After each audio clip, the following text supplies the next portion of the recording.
Hay una serie de anime que marcó a generaciones enteras en Italia, Francia, Latinoamérica y Japón. 115 episodios, premio Kodansha en 1977. Un fenómeno cultural que todavía hace llorar a adultos cuando escuchan su canción. No está en ninguna plataforma, no hay DVDs oficiales, no hay remakes, no hay nada. No porque nadie quiera, sino porque las dos mujeres que la crearon se odian tanto que ninguna puede hacer nada con ella sin la otra y ninguna va a pedirle permiso a la otra mientras vivan. Esta es la historia de Candy Candy, la pelea de los derechos de autor más larga del anime y por qué una de las series más queridas de los 80s lleva más de 2 décadas atrapada en un limbo legal del que tal vez nunca salga. ¿Qué tranza, gente? ¿Cómo están? Bienvenidos de nuevo al Denny en YouTube. Si me siguen en TikTok ya saben cómo es la cosa. Ahí te doy el gancho, un par de minutos y listo, pero aquí es donde profundizamos de verdad. Sin prisa, sin límite de tiempo, con el contexto que una historia como esta se merece. Y la de hoy se merece mucho. Así es que si esta es tu primera vez por aquí, suscríbete, dale like y me ayudas un chingo. Y si ya me conoces, pues ya te la sabes. Así es que vámonos. Para entender el problema, primero hay que entender cómo nació Candy Candy. En 1975, la revista japonesa Nakayoshi tenía un proyecto ambicioso: crear un manga shoujo, manga para chicas jóvenes, que fuera tan clásico y tan perdurable como los grandes libros de la literatura infantil occidental.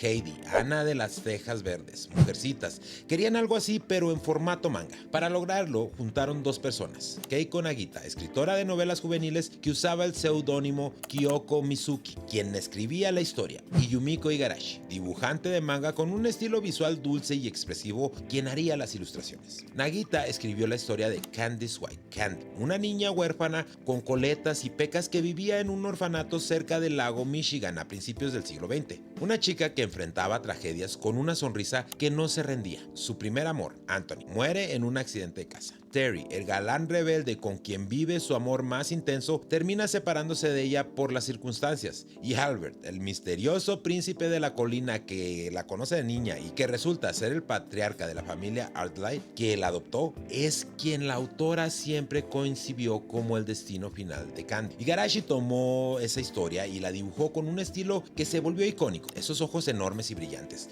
las expresiones exageradas, la calidez visual que hacía que cada página se sintiera como un abrazo. Juntas ganaron el primer premio Kodansha de manga shoujo en 1977. La historia fue adaptada al anime por Toei Animation en 1976. Corrió hasta 1979 con 115 episodios. De ahí la serie viajó al mundo: Italia, Francia, España, toda Latinoamérica, convirtiéndose en un fenómeno que traspasó generaciones. Hay algo que Keiko Nagita ha dicho en entrevistas que explica por qué la pelea posterior se volvió tan personal y tan dolorosa. Su padre murió cuando ella tenía 12 años. Siendo hija única, Nagita se quedó sola en el mundo. Para consolarse, creó una familia imaginaria, los Ardley, la familia que después adoptaría a Candy, y escribía sus historias en un cuaderno. Cuando su madre murió, tenía 21 años. Escribir la historia de Candy fue su manera de sanar ese dolor. Esta no era solo una propiedad intelectual para ella, era parte de su proceso de duelo, era algo muy íntimo, y eso explica mucho de lo que vino después. La colaboración entre Nagita e Igarashi funcionó bien durante la producción activa de la serie, pero cuando el anime terminó en 1979, sus caminos tomaron rumbos muy diferentes. Nagita continuó escribiendo literatura juvenil y shoujo. Igarashi siguió en el manga, pero sus trabajos posteriores no alcanzaron el éxito de Candy Candy. Según la propia Igarashi, su editorial Kodansha perdió interés en ella cuando sus ventas bajaron. En 1995, ambas cancelaron su contrato con Kodansha, y Toei Animation, que tenía los derechos de transmisión ligados a ese contrato, también perdió sus derechos automáticamente. En ese momento,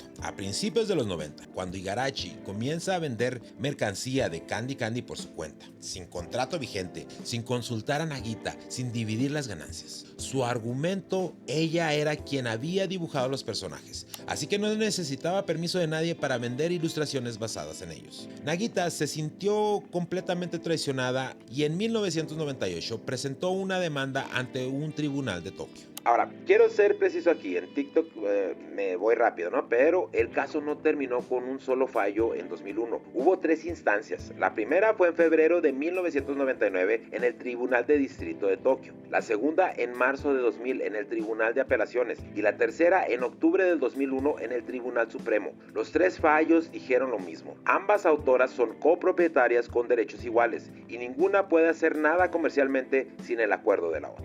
El primer fallo de 1999 estableció 2 cosas claras. 1. Ambas autoras son copropietarias de Candy Candy. 2. Igarashi necesita el consentimiento de Nagita para usar a Candy Candy en cualquier asunto comercial. Igarashi apeló 2 veces. Las 2 veces perdió. En octubre del 2001, el Tribunal Supremo confirmó todo por tercera vez y ordenó a Igarashi y a 5 empresas distribuidoras a pagarle a Nagita 29.5 millones de yenes, que es el equivalente al 3% de sus ventas. 3 intentos, 3 fallos contra Igarashi. La misma conclusión cada vez. Sin el acuerdo de ambas, no hay Candy Candy legal posible. Ahora aquí viene otra corrección de TikTok. En TikTok dije que la serie está prohibida desde 1998, pero tengo que ser bien exacto con eso. No existe una prohibición formal. Lo que pasó es que los derechos de transmisión que Toei Animation tenía para el extranjero vencieron en 2001. Para renovar el acuerdo,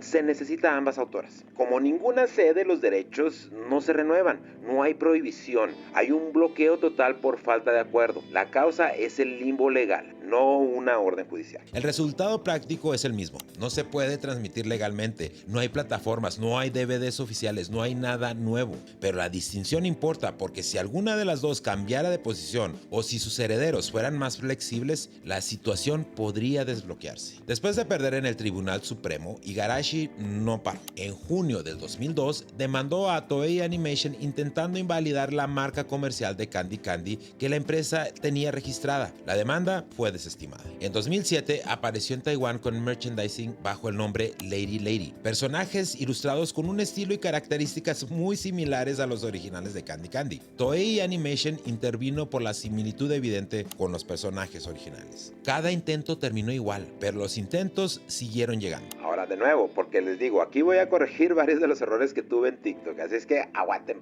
es parte del show. En TikTok mencioné que Nagita dijo que pensar en Candy Candy la hace sentir enferma.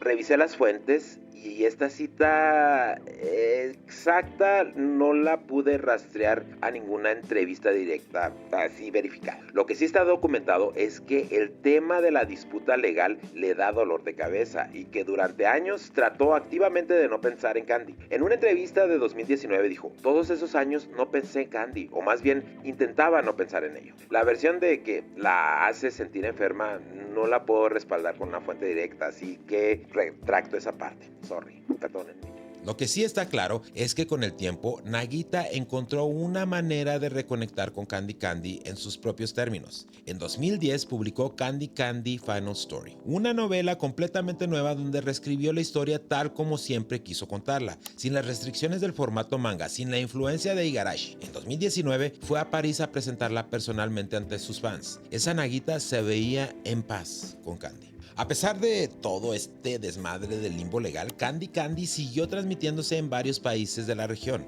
En México se transmitió en diferentes periodos, primero en Canal 13, en Imevisión y después en Cadena 3 e Imagen Televisión hasta 2019. Ahora la pregunta es, ¿cómo es posible si los derechos están bloqueados? La respuesta es un vacío legal. Ni Nagita ni Igarashi tienen representantes legales activos en la región. Toei Animation tampoco ha perseguido activamente a las televisoras latinoamericanas. En la práctica, transmitirla sin autorización ha sido posible porque nadie con autoridad legal para detenerlo ha actuado en esta región. Y eso nos lleva a algo importante que quiero aclarar directamente. Ojo, los DVDs de Candy Candy que se vendieron en México, incluyendo copias que circularon en tiendas de renombre, no son productos oficiales. Nunca lo fueron, son copias no autorizadas. Que hayan aparecido en las tiendas formales no las hace legales. Solo significa que esas tiendas distribuyeron productos sin verificar los derechos. No existe ningún DVD oficial de Candy Candy porque ninguna empresa ha podido obtener la autorización de ambas autoras para producirlo. Así que si tienes uno de esos DVDs en casa, técnicamente tienes una copia pirata que se vendió en una tienda. No es tu culpa, la gran mayoría de la gente no lo sabía, pero es parte de cómo ese limbo legal ha afectado a consumidores reales. La batalla de Candy Candy no fue solo drama personal entre dos creadoras, fue un caso que cambió cómo la industria del manga entiende los derechos de autor en colaboraciones. Antes de este caso había mucha ambigüedad sobre si el escritor o el dibujante tenían mayor derecho sobre la obra compartida. El fallo de 1999, confirmado en 2000 y 2001, estableció un precedente claro en una obra colaborativa de manga. El escritor y el ilustrador son copropietarios con derechos iguales. Ninguno puede hacer nada sin el otro. Este precedente protege a escritores que podían ser dejados de lado si el dibujante decidiera comercializar con los personajes con su cuenta, pero también crea exactamente el mismo problema que vemos con Candy Candy. Si los dos propietarios no se hablan, la obra queda paralizada indefinidamente.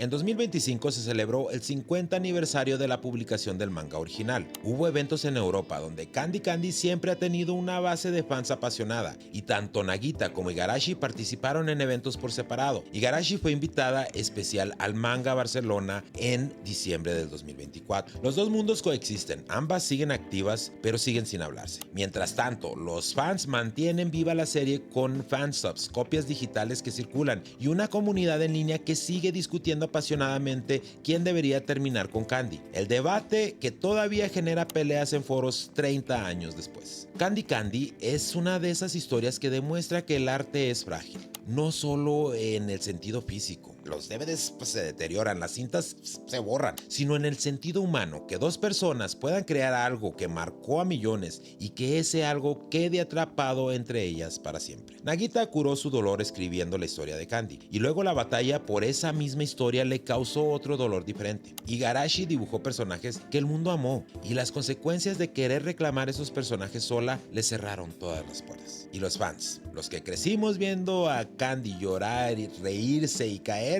y levantarse, seguimos esperando que alguien encuentre la manera de desbloquear esto, porque la historia lo merece. Pero dime, ¿tú viste Candy Candy completa? ¿A quién le iban? ¿A Terry o a Albert? ¿Sabías todo sobre estos casos legales? ¿Crees que alguna vez será desbloqueada o ya está condenada al limbo para siempre? Te leo en los comentarios, y si te gustó el video, pícale al me gusta, compártelo para que le llegue a más gente y sígueme para más cultura pop.